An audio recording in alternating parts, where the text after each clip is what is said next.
Hi everybody, hope you're all doing well, hope you're staying safe, staying healthy. Today we're going to be looking at a monologue from Julius Caesar. As always, the monologue is in the description below, so take a moment to pause me, read it, and then come on back. So, the monologue we're looking at today is one of the most important in the story because it is the turning point for the character of Mark Antony, when he goes from just another noble who was in Caesar's entourage to the man who's basically going to take over Rome with a couple other people that we know of in Antony and Cleopatra. So this monologue that we're looking at today comes right after the major event of Caesar's death.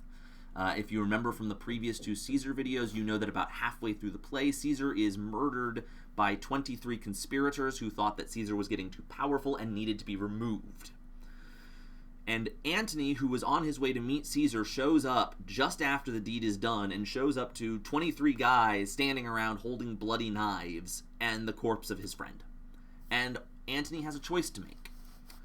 Antony can either immediately go into rage and try and avenge his friend's death, or he can play it cool and kind of ingratiate himself a little bit and survive. And, well, he takes the second option. He goes up and he, talks to these guys who just killed his best friend, and they're like, oh no, yeah, I understand completely what you had to do. I'm sorry that, if I have ever offended you, and is basically making himself, he's bowing and scraping to them, trying to make himself seem a friend. And they take it and they decide they're going to go clean up, get ready to tell the populace that Caesar is dead, and they leave Antony alone with the bleeding corpse. And this is where this monologue comes in. And Antony starts out incredibly apologetic to his friend's body. Because you want to take a look at the fact that in Shakespeare's time, and this is referenced in quite a few of Shakespeare's plays, that people, when they die, their spirits could hang around for a little bit before going off to wherever they went.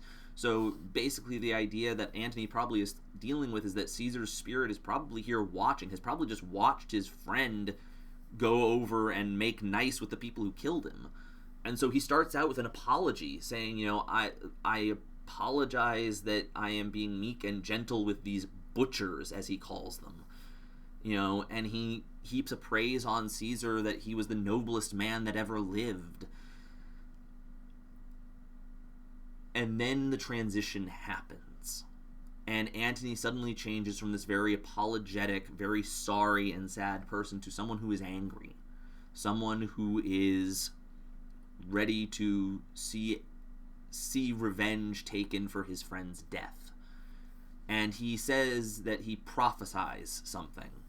And he basically lays out what's going to happen during the rest of the play. And we know that he starts this happening with his next big speech when he riles up the crowd against the conspirators.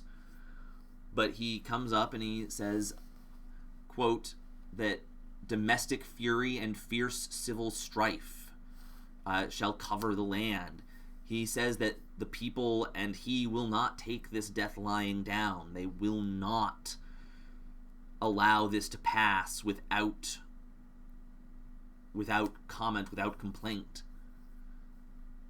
And that's the big change for Antony, where he suddenly goes from being the noble who's in a very good place in his life to being the person who's going to take Rome. He's going to see his friend's murder avenged. He's going to see things set right.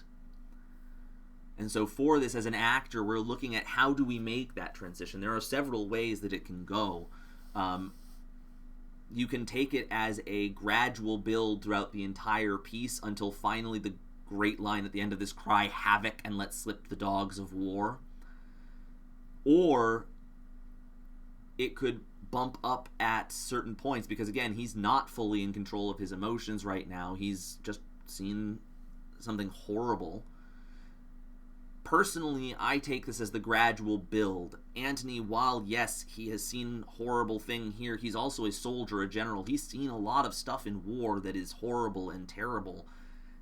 And so I think he can keep his composure. I think that he can take it and build it slowly until it is so much that he cannot anymore keep it in. So So we're going to take a look at it that way.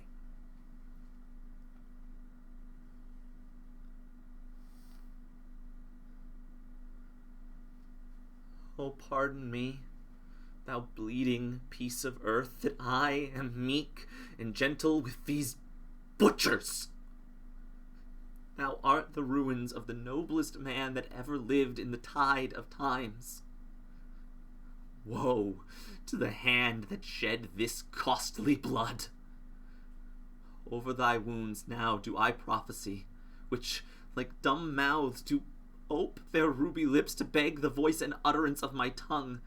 A curse shall light upon the limbs of men. Domestic fury and fierce civil strife shall cumber all the parts of Italy. Blood and destruction shall be so in use, and dreadful objects so familiar, that mothers shall but smile when they behold their infants quartered with the hands of war, all pity choked with custom of fell deeds. And Caesar's spirit, ranging for revenge, with Ate by his side, come hot from hell, shall in these confines with a monarch's voice cry, Havoc! And let slip the dogs of war. That this foul deed shall smell above the earth, with carrion men groaning for burial. And that's Antony. We'll see you tomorrow for a Tech Tuesday. We're going to be looking over either set or props. I'm not 100% sure. I know I said props on Thursday, but I might change my mind. Have a lovely day. Stay safe and healthy. Bye.